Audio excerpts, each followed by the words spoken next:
Mister ladies மெய்யன்பர்களுக்கு உங்கள் பாரம்பரிய வைத்தியர், உங்கள் பிரபஞ்ச ஜோதிட ஆராய்ச்சியாளர், உங்கள் ராஜசூரியன். அற்புதம், ஆனந்தம். மெய்யன்பர்களே, இந்த மூட்டு வலி, முழங்கால் வலி,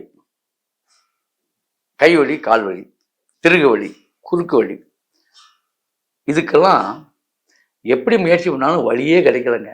வலி வந்துக்கிட்டு தாங்க இருக்கு. எந்த வழியும் வலி தீரலைங்க. அதுக்கு ஒரு வழி சொல்லுங்க அப்படின்னு நீங்க சொல்றது எனக்கு கேட்குது. வழி தீர வழி என்ன?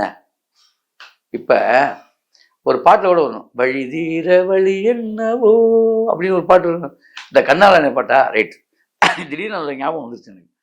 அந்த மாதிரி உங்களுக்கு ஒரு அற்புதமான விஷயங்கள்ல இப்ப நம்ம சொல்ல போறோம். முழங்கால் வலிக்கு தீர்வு வேப்பெண்ணெய், விளக்கெண்ணெய். வயசு எத்தனை வயசு இருந்தாலும் சரி, 80 வயசை கடந்துட்டேங்க, 90 வயசு ஆச்சுங்க சொன்னாலும் சரி, 40 வயசுங்க, 20 வயசுங்க, 10 வயசுங்க, ரைட், ஓகே, எல்லாத்துக்கும் ஒரே மருந்து தான். சரியா? ரைட். வேப்பெண்ணெய், விளக்கெண்ணெய், வேப்பெண்ணெய், விளக்கெண்ணெய், இழுப்பை எண்ணெய் மறந்துடக்கூடாது. வேப்பெண்ணெய், விளக்கெண்ணெய், இழுப்பை எண்ணெய், நல்லெண்ணெய், தேங்காய் எண்ணெய். வேப்பெண்ணெய், விளக்கெண்ணெய், இழுப்பை எண்ணெய், நல்லெண்ணெய், தேங்காய் எண்ணெய், எல்லாத்துலேயுமே 100 ml, 1/2 லிட்டர் ஆச்சுப்பேன். எப்படி? 1/2 லிட்டரு. இதில் நீங்கள் போட வேண்டியது வால்மிளகு 10 கிராம். என்ன பண்ணும்? வால்மிளகு 10 கிராம். அதுக்கப்புறம் நீங்கள் போட வேண்டியது வந்து சுக்கு. சுக்கு வந்து 50 கிராம் போடணும். வால்மிளகு 10 கிராம் தான் போடணும். சுக்கு வந்து 50 கிராம் போடணும். சரி, சுக்கு 50 கிராம் போட்டீங்க. அந்த சுக்கு வால்மிளகு அதில் போட்டீங்க. அதுக்கப்புறம் நீங்கள் முக்கியமாக போட வேண்டிய ஒரு பொருள் என்ன அப்படின்னா,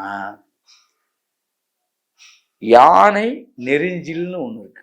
யானை நெருஞ்சி பொடி, பொடியாகவும் விற்கும், கடையிலே கிடைக்கலாம். அது அதில் போடணும். யானை நெருஞ்சியை அதில் வாங்கி 50 கிராம் போடணும். யானை நெருஞ்சியை கண்டிப்பாக போடணும். யானை நெருஞ்சி, யானை நெருஞ்சி அதில் போட்டுட்டீங்கன்னா அதுக்கப்புறம் முக்கியமான ஒரு இலை இருக்கு. அந்த இலை தான் மிக முக்கியம். வேற உங்களுக்கே தெரிஞ்ச இலை தான். அந்த இலையை வந்து கண்டிப்பாக வரணும். ஏன் ரகசியமா அந்த இலை அந்த இலைன்னு ஏன் இழுக்கிறீங்க அப்படி நீங்க சொல்றது கேட்குது. அது ஒரு, அதாவது எதுவுமே வந்து ஏங்க வச்சு தூங்க வச்சு அதுக்கப்புறம் கொடுத்தா தாங்க அதுக்கு ஒரு பவர் இருக்கு. நான் பாட்ட கடவுள்னு சொல்லிட்டு போனா இவ்வளவுதானா அப்படிங்கிற மாதிரி இருக்கும். அந்த இலையை கடைசியா சொல்றேன். இந்த விஷயம் அடுத்து வந்துடுறேன். யானை நெருஞ்சி போட்டீங்க.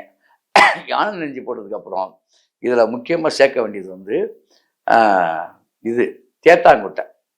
தேத்தாங்கொட்டை வந்து பவுடர் ஆகணும். தேத்தாங்கொட்டை பவுடர் வாங்கி அதில் வந்து 50 கிராம் தேத்தாங்கொட்டை பவுடர் இருக்கும். கண்டிப்பாக போடணும். தேத்தாங்கொட்டை பவுடர் சேர்த்தே ஆகணும். போட்டிங்களா? இவ்வளோ தாங்க இதில் சேர்க்க வேண்டியது. மூட்டு வலி, முழங்கால் வலிக்கு இதுவரை யாரும் பெரும்பாலும் உங்களுக்கு தெரியாத தகவலாக தான் இது இருக்கும். ஏன்னா இது வந்து அனுபவ ரீதியாக நம்ம கண்டது, அனுபவ ரீதியாக நம்ம காய்ச்சி கொடுத்து சரியாக கண்டது. அப்போது இதில் முக்கியமாக இலை, என்ன இலை போடணும் அப்படின்னா வேற ஒன்றும் இல்லைங்க, வெற்றிலை தான். வெற்றிலை மட்டும் ஒரு கிட்டத்தட்ட சட்டப்புடன் வெடிக்கணும். ஒரு 10 இலையை தூக்கி அதில் போட்டுருங்க. காம்பை நீக்கிட்டா காம்போட போடணும். காம்போட தான் போடணும். போட்டுட்டு நீங்கள் வந்து இதை போட்டுட்டு முடக்கத்தான் தலைன்னு ஒரு தலை இருக்கு. வெத்தலையை போட்டணும் முதல்ல. முடக்கத்தான் வந்து கடைசியாக தான் போடணும்.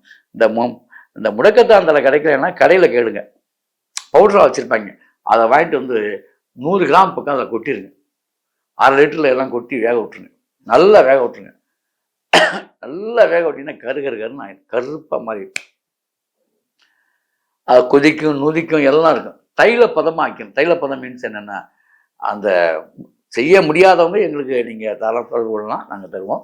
செய்ய முடிஞ்சவங்க தாராளம் வீட்டில் செய்யலாம். செஞ்சு ஆனால் இந்த தேத்தாங்கொட்டை பொடியாக்கி தான் போடணும். இல்லை, ஞாபகத்தில் வச்சுங்க. எல்லாம் போட்டு நல்லா வேக விட்டுருணும். அப்புறமேல இதை கேட்டுட்டு என்ன ஃபோனில், ஐயா இதை அப்படி செய்வதா, இப்போயே தெளிவாக இல்லைன்னா நீங்கள் வீடியோ போட்டு பாருங்க. ஏன்னா என்னால் சில நேரத்தில் ஃபோன் எடுக்க முடியாது. ஏன்னா நிறைய பேர்த்துக்கு நான் சிகிச்சை அளித்து கொண்டிருப்பதாலும், நிறைய பேருக்கு நாம் வந்து நிறைய பணிகள் செய்து கொண்டிருப்பதாலும் என்னால் ஃபோன் எடுக்க முடியாத சூழ்நிலை இருக்கும். மன்னிச்சுங்க. அதனால் இந்த வீடியோ திரும்ப திரும்ப போடுங்க, எல்லா தகவலும் உங்களுக்கு வந்துடும். அப்போ போட்டுட்டு நல்லா காய்ச்சிருங்க. காய்ச்சி ஆற வச்சு எடுத்து வச்சுருங்க. எத்தனை வருஷம் ஆனாலும் நல்லாயிருக்கும். ஆனால் ஒன்று, பிளாஸ்டிக் பாட்டிலில் ஊற்றாதீங்க தயவு செஞ்சு. காய்ச்சி ஆற வச்சோம்னால ஒரு கண்ணாடி பாத்திரத்தில் ஊற்றி வச்சுருங்க. பீங்கானில் ஊற்றி வச்சுக்கலாம், மண் பாத்திரத்தில் வச்சுக்கலாம், சில்வர் பாத்திரத்தில் கூட வச்சுக்கோங்க. சரியா? அவ்வளோதாங்க. இதை வந்து அப்பப்போ கொஞ்சம் சூடுபடுத்தி அதை நல்லா அரைக்க தேய்க்கணும். எப்போ தேய்ச்சாலும் கீழே இருந்து மேலே இழுக்கணும். புரியுதா? கை வலி கால் வலிக்கலாம், கீழே இருந்து மேலாகத்தான் இழுக்கணும். மேலே இருந்து கீழே இழுக்கவே கூடாது. ஞாபகத்தில் வச்சுங்க, தவறு என்பதை நீங்கள் புரிந்து கொள்ளணும். அதே மாதிரி இப்படி தேய்க்கும் போது இப்படி சுற்றி விடணும். ஆண்டி கிளாஸ் வாய்க்கா இப்படி சுற்றணும். இங்கே வலின்னு வச்சுங்க, இப்படி சுற்றணும். இங்கே வலினா இப்படி சுற்றணும். இப்படி மேலே மேலே இழுத்து விட்டு இப்படி சுற்றணும். அப்படி சுற்றி விட்டுறணும். இப்படிதா எப்படி சுற்றணும், இப்படி சுற்றலாம், இப்படி சுற்றணும். கீழே மட்டும் இழுத்துவே கூடாது. இதுதான் முறை. பர்ம முறையில் மிக ரகசியமான ஒரு விஷயம். சுற்றி சுற்றி எண்ணெயை தேய்ச்சிங்கன்னா கண்டிப்பாக ஓடிடும். அந்த வழிகள் எல்லாம் திருச்சி ஓடும். இந்த மாதிரி சூடு பறக்க தேய்க்கணும். சரியா? அவளை எங்கெங்கே வலி இருக்க தேவை அப்படி இளம் சூட்டோடு தேய்க்கணும். அப்படி தேய்ச்சி பாருங்க, முழங்கால் வலி மூட்டு வலி எல்லாம் ஓடிக்கும். ஆக இதெல்லாம் தேய்ச்சிட்டு புரோட்டா சாப்பிடக்கூடாது. மாவு ஐட்டங்களை சாப்பிடக்கூடாது. கேஸ் குடலை முதல்ல சுத்தம் பண்ணி வச்சுக்கணும். குடல் சுத்தமாக இருக்கணும். நீங்கள் இன்றைக்கு சாப்பிட்டது 2 நாள் கழித்தாங்க வெளியே வருது, அப்படி வச்சுக்கிட்டு நீங்கள் இந்த எண்ணெயை தேய்க்கிறது வேஸ்ட்டு. குடலை நீங்கள் சுத்தம் செய்து விட வேண்டும். அதிகபட்சம் உங்களுக்கு மலக்குடல் சுத்தமாயிட்டால எல்லா பிரச்சனையும் தீரும்.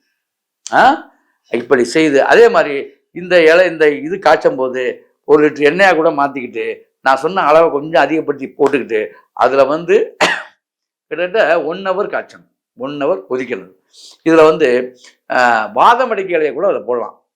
பாதாம் அடிக்க இலையும் போடலாம், தப்பில்லை. போட்டு காய்ச்சலாம் அளவு. அது அந்த அளவுக்கு எண்ணெயும் போட்டுக்கலாம். நீங்கள் எண்ணெய் அதிகப்படுத்த நான் சொன்ன அளவை அதிகப்படுத்திக்கிங்க. அவ்வளோதான் விஷயம். ஆகவே இப்படி செய்து அப்படி வாழுங்கள். அற்புதம், ஆனந்தம்.